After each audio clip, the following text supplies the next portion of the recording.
Kayo po na nakaupo, subukan nyo namang tumayo. At baka mamyaw meow meow, meow meow meow meow meow meow. Sa gitna po na issue sa mga flood control project, umalingaw-ngaw ang usaping magpapalit ng liderato ang Kamara. Bukas daw, magbibitiw sa pagka-House Speaker si Congressman Martin Romualdez. Magbabago na ang House of Representatives. We will bring justice into this corrupt system. Sa gitna po na issue sa mga flood control project, umalingaw-ngaw ang usaping magpapalit ng liderato ang Kamara. At bukas daw, magbibitiw sa pagka-House Speaker si Congressman Martin Romualdez.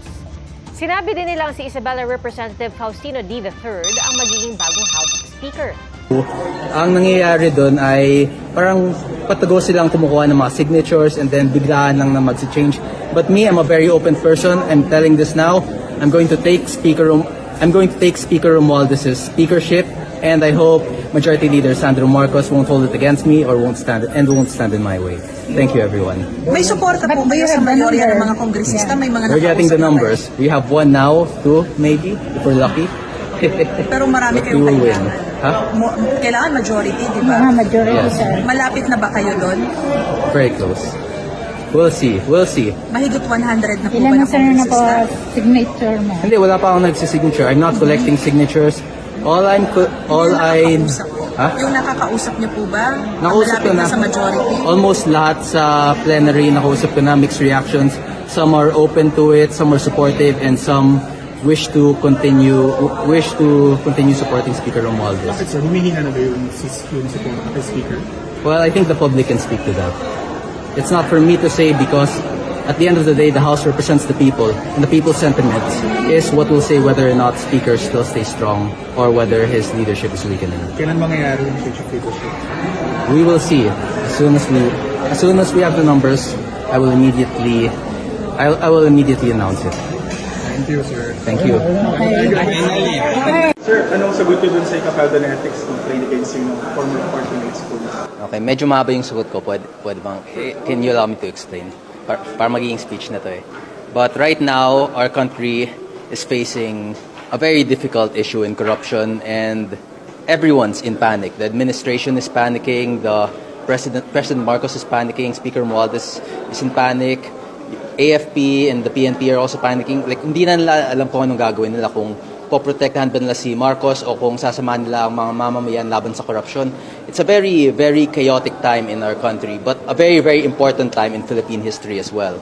And as the leader of the deputy speakers, Speaker Martin Romualdez showing that uncertainty to Speaker Puno probably also led to his decision to do that, because it's a very rash decision since under the House Ethics Committee rules, I don't think I could be held liable for postings that I've made before I became a member of the House of Representatives.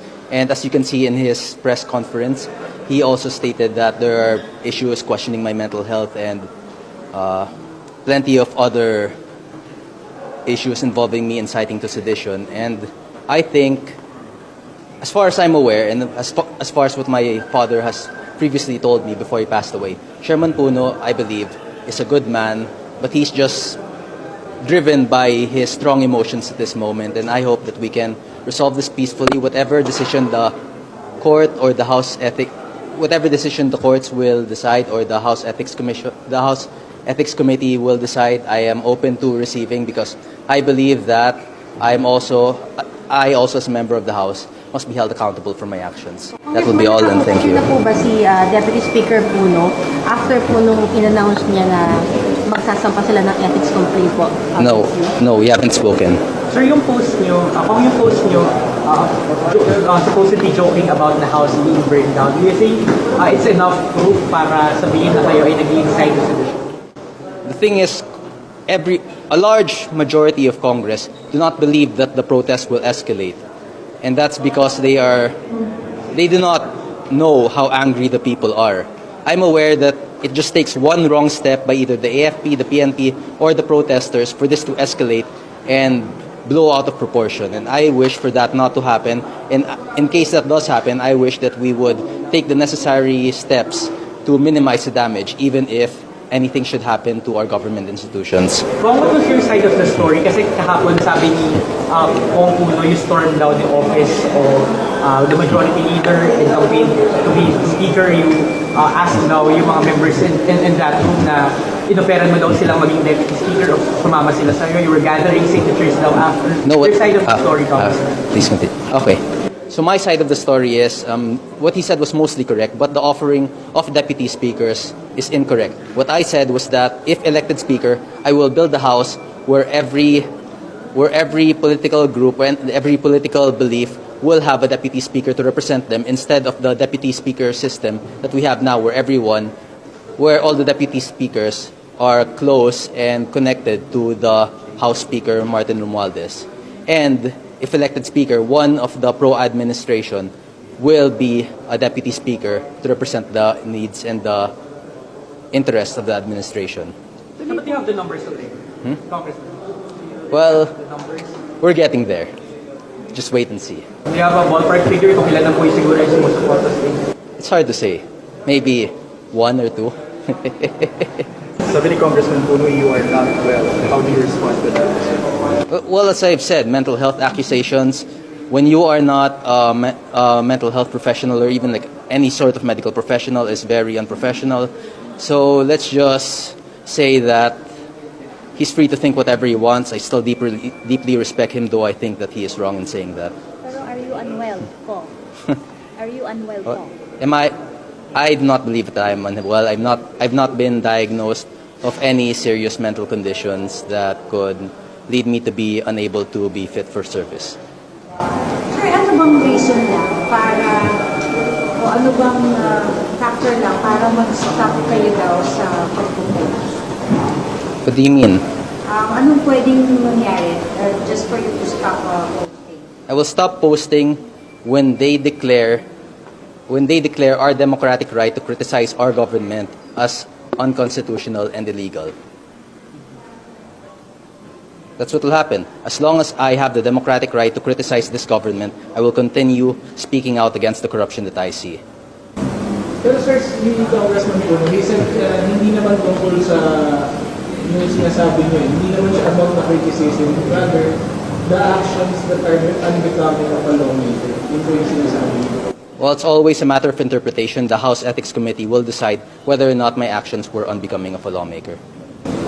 Question lang, because it was also pointed out by yes Puno no, na you could have said it in a plenary, in a privilege speech. Do you have like any scheduled plan for your speech? Or Well, actually, last week I planned to have a privilege speech about the issue before I openly spoke out against Romualdez. But Majority Leader Sandro Marcos advised me not to do so. Because there's a possibility of a complaint being filed in the House Ethics Committee if I were to make a privilege speech against that. Are you willing to submit any medical records to prove that you're well? Kasi ang sabi nila kahapon, the members of the NATARANTA who are unwell and parang you're not behaving. Medical records? Well, firstly, medical records are purely confidential. So unless if there is a court order for me to submit a medical records once I am questioned of my sanity and my ability to properly serve the people of my district, then I will submit a medical record. But are you willing to voluntarily give this, sir?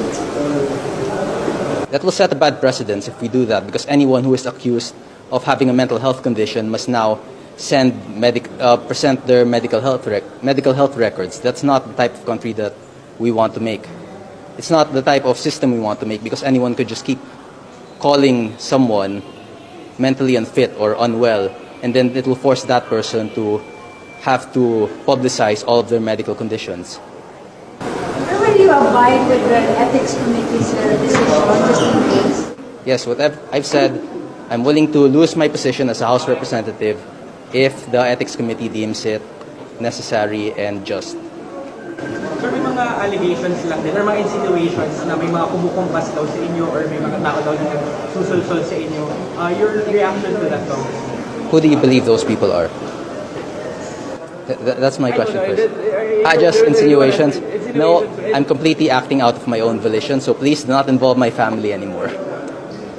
Kasi nadadami din si Mayor Jenny at yung kapatid ko si Vice Mayor Barzaga. And hopefully, to ease their stress and to ease their tensions, I want to say that everything is my actions. The Mayor and the Vice Mayor has also cautioned me not to push through with this, with my campaign against Martin Romualdez.